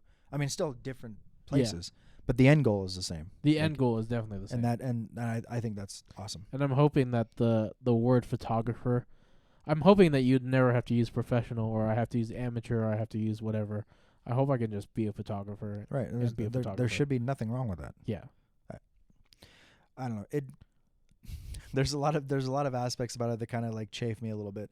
Yeah. Like even like at Nissan, there's one guy in Nissan who he's a hobbyist photographer. Uh-huh. He appreciates photography Yeah. a lot, especially ocean waves, crashing, things like Uh-huh. that. His name's Glenn. He's ex-Marine, super nice guy. Nice. But he loves photography, and he sends me random pictures that he'll take from his phone when he's doing hikes and stuff. Yeah. I love that. It warms my soul to see it. And some of the stuff he takes is actually really good. Yeah. And I don't mean actually like, oh, I'm surprised. Like but from a phone, it's really good. But there's not a lot of people in the dealership that know anything about photography at all. So when they're like, oh, hey, can you do this? No. Right. Oh, can you do this? Oh, yeah, that's easy. Or, hey, how come this is like this? Oh, for this reason. Oh, can you fix it? No, that's what it is. You know what I mean? Like, and I don't have, not anybody at Nissan for this. I don't have the time or the crayons to explain to you why this picture is the one that they're going to want to see and not that one. Right. They don't need to know that. Right. You asked me to put pictures up to help you sell stuff. I'm going to do my job. Let me do my job. It's what you hired me for. It's what you pay me for. Yep. They're doing stuff. They are. They're always doing stuff. I haven't hit the button in a while. We just went off, so we did. It was a good photography, but that's not bad. Hour and 30. Yeah. One. To make up for for this episode, yeah. Yeah. Just chilling on the couch. And we're recording another one in 2 days, so. Yeah. That'll be we're gonna be done with the season pretty soon. That's I am gonna so I'm gonna be building that whole thing right there. You guys can't see it, but I'm building my new PC like I told you guys before. For it. That thing is sick. It's gonna the case. The case is from massive. The couch is it's probably as wide as this couch too. It's wide. I'd say that's got to be at least like 16 inches. Yeah, it's a fat maybe a little more. It's huge, and there's so much space. With all this stuff in there, it's going to be so empty, but that's why I want to do the custom loop to get all the colors. It's going to be so pretty. And all of that stuff right there, sick. the $3,000 that I spent on the new computer, all to make League of Legends look cooler. Because the game is kind of back. It is. It looks so good. Dude, I've been playing ranked in the new season, and I switched to mid instead of support. I got to say, I'm pretty happy, dude. Yeah. Zed's in a great place right now. Love Zed. Wow. Galio's in a great place right now. You were a Zed player. Yep. Mid lane for me, Lux, Zed, Galio, Fizz, LeBlanc, and Lysandra. Huh? Some of them. Oh, Talon. When my friends would challenge me to a duel, I would always choose Talon. Yeah. Because you can cheese level 2 kill first blood every single time. It's not hard. Yeah. You rake, bring it back, jump 2 attacks to stack the bleed and ignite, and even if unless they have heal, they're done. Yeah. It's awesome. I just play ADC, so I could be. I'll be your support. I literally just look at one lane and I don't look at anything else. I farm minions and I get items, and then. But that's what a good ADC does, because the support's supposed to be the one checking the map and watching for shit. Yeah. So we need to play. Have you seen those micro players? Like, they'll pan to every lane. Like, have you ever watched Faker's gameplay? And hurts my brain, bro. He goes from top back to his lane for half a second, and he already knows exactly what's happening. It hurts my brain. It does. It gives me a headache. I don't know how he does that for years. Has been doing that for 10 years. The dude is the best that the game will ever see. And I'm saying that not because I genuinely think that. I mean, I do genuinely think that, but like, he is the undisputed, unkillable Demon King. Yeah. There's like literally has a nickname. Exactly. Yeah. Has he been killed in games? Yeah, sure. But of course. But it's never as far as I know, he's never lost a straight up 1-on-1, like just a duel. In lane, if he dies, whatever, leave he get ganked, or maybe mid laner gets some lucky. But I've never seen him just get wiped the floor by anybody before. Yeah. He knows every aspect of every game. Yeah. Every character, every item, everything. He has very good discipline. And he's the kind of player that knows exactly where the enemy jungler is, because he memorizes the pathings of junglers. Yeah. So unless they're doing something really weird, he knows exactly where they are. He literally knows I should be pushing. I shouldn't be pushing. Yeah, it's insane. And I love that, though, because he is at the top of it. Yeah. Like, I would never want to be at the top of photography. I don't think we ever will get there. No. Because the but it would be so terrifying. Yeah. Because everybody's going to be looking after you. Yeah. Exactly. And criticizing every little thing. Like, well, how is he the best if he made this mistake? Or, right. You know. He missed this one detail. Exactly. Yeah, fuck that, dude. Like that. I don't want that. That takes away the fun. Yeah. For the last episode, for episode 52, we might do it here, so we can use the TV and stuff like we were talking about. But I think it'd be cool if we kind of went over like our favorite pictures that we took. Oh, of 23. Yeah. And just kind of talk about it. And we still have to do Paul's video too. Yeah. He's been messaging me a lot lately. that Nikon video that I made for TikTok. Yeah. Oh, he loved that. Dude, I laughed. He literally. Hold on. I have to read this. So this will be the last thing, guys. Sorry, but I laughed my ass off at the that video. Yeah. Oh, I love that thing. I was very proud of it. Yeah, They're that was good. where. Let's see where Cody Paul. So I sent him the video and he sent the crying emoji, laughing, and I was like, I couldn't help it. He's like, the hate is probably half the reason I still shoot Nikon.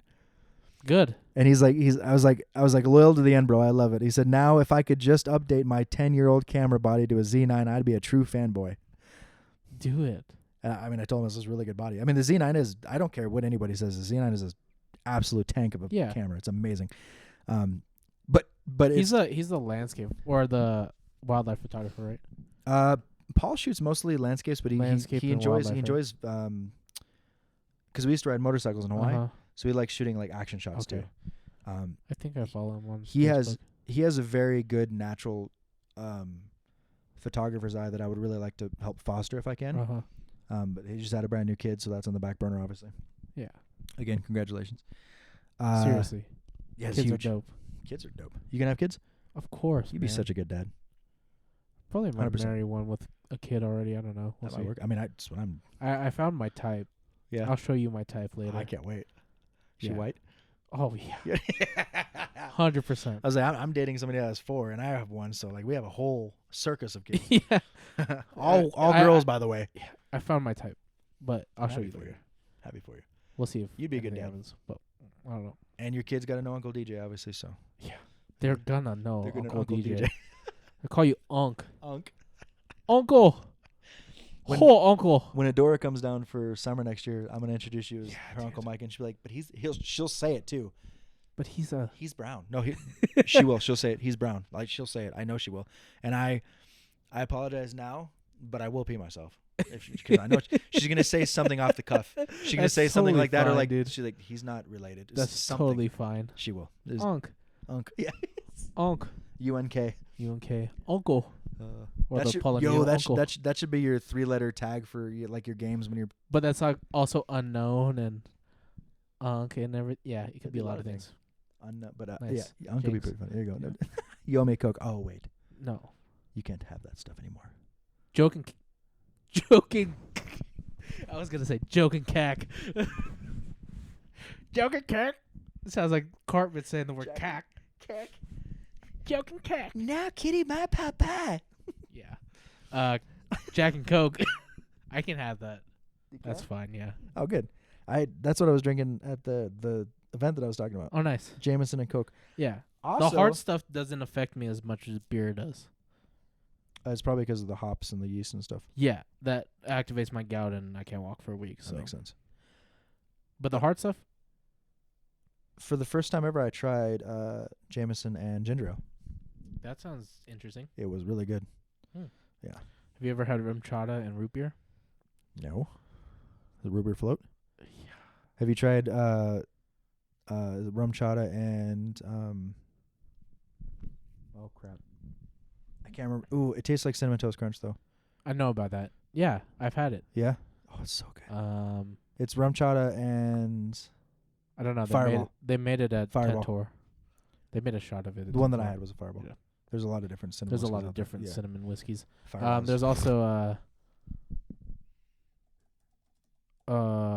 Screwball and cream soda. Makes a butter beer. Soda. It's a peanut butter whiskey. What was the root beer one you were talking about? Rum chata and root beer. So I want to try rum chata and sarsaparilla. 'Cause I love sarsaparilla. If you guys don't know, sarsaparilla is like just a more, I don't know, bold flavored root beer. Really? Yeah. That's what it is. Yeah. It's more licoricey. Delicious. Yeah, it is. And I hate black licorice. That's as close as I'll ever get, but I love it. Every Sunday after church, we would in Virginia City, we'd go there to the church there. Sarsaparilla. And get from the Silver Queen. We would get a hot dog. Is that still there? Yeah. That's crazy. Get a hot dog and a sarsaparilla, and they still have that there. That's crazy. Mm-hmm. So good. We're gonna have to go up there sometime. Yeah. We have to do a lot of things. We got really a lot of things this year, actually. I'm we got excited. a couple, and it just started couple too. of trips. Yeah. Actually, it's already 2 weeks into January. We got next month, dude. Next month is coming, dude. And we got that shoot coming. I have to talk to you about that too. Yeah. Everything's still on, but I need your help with something. Yeah. And because I can't fix that damn thing. Oh, yeah. I got you. So and I'll give you paper, and you can have my ink cartridges and stuff. You can have the printer too if that helps you, like to I got cannibalize it or whatever. I'll print stuff. I appreciate it. Yeah, we'll talk about that. Yeah. So anyway, hour and 40 minutes. Thanks. Have a great episode listening to this, Mom DJ. Yeah. hope Mama work was Hanson. good for you, Mom. Yeah. And Brittany and Stephanie, Yeah, Paul. all those early listeners, I appreciate you guys. Yeah, you guys are awesome. And that number, the instant download number is going up still, and that makes me happy. So anyway, any other ideas? Let us know. We're going to be recording again on Tuesday. Send me messages if you have any ideas, stuff you want to talk about. I'll put Seriously. out something on Facebook as well, so we do that again. Yeah. Stephanie, if you send me a 4-mile long message again, Dude, please do it. Steph. do it for sure. I just can't promise that I'm going to get to everything. I felt bad that I didn't. What? My Oh, computer wow. updated finally. Did- I just went to go check. I thought you were pointing at the time. I was like, yeah, bro, we started late. I get it. No, I It's just 10:30 right now. Yeah, I just noticed the background. Oh, one more thing. It moves now. Huh? Yeah. I was editing photos from the arcade and I got commented on it. I was like, I made it. When somebody comes up to you while you're editing a photo and tells you like, how did you do that? It just warms my heart.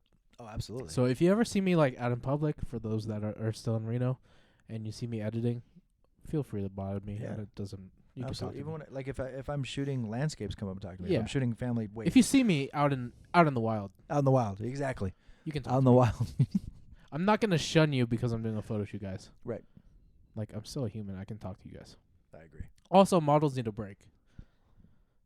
Which I got a new model too. I heard Yeah. about that thing. With Yeah, Aaron, 'cause- yeah. right? So at because the Carly has to step back for a Virgil, while. right? Yep, that one. Okay, cool. The I Virgil. spoke like that on purpose, guys. Don't think I have a stutter. Like just random cutting out. Like, oh Mike, what happened to the mic? What happened? Oh my God, no. What happened, Mike? Mike's Mike's being Mike. Yeah.